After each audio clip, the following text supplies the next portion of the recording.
বৃষ্টির দিনে খিচুড়ি খেতে কার না ভালো লাগে। সো হাই এভরিওয়ান, কেমন আছো তোমরা সবাই? আশা করছি তোমরা সবাই ভালো আছো। সো চলো তোমাদের সাথে লাস্ট মান্থের একটা ব্লগ শেয়ার করি। সেদিন দুপুরে আম্মু খিচুড়ি রান্না করেছিল। আমি এখানে খিচুড়ি দিয়ে খাওয়ার জন্য ডিম ভাজি করে নিচ্ছিলাম। তোমরা কে কে কেমন খিচুড়ি খেতে ভালোবাসো আমাকে কমেন্ট করে জানিও। আমাদের বাসায় তো প্রায় ভেজিটেবল দিয়েই রান্না করা হয়। দেন সন্ধ্যা হতেই না হতেই আমার ছোট বোন বায়না করে সে বার্গার খাবে। অনলাইনে কেএফসিতে অর্ডার করতে পারলেও তাদের ওয়েবসাইটে আমাদের লোকেশনটা শো করছিল না।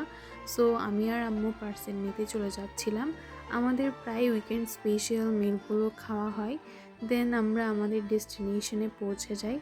অর্ডার করে আমরা পার্সেলের জন্য ওয়েট করি। আমরা তাদের Monday special buy two get two বার্গার্সের মিলটা নিয়েছিলাম।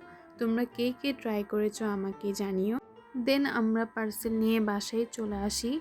বাসায় এসে আমার বোন তো মহা খুশি, সেটা তোমরা লাস্ট ক্লিপেই দেখতে পারবে।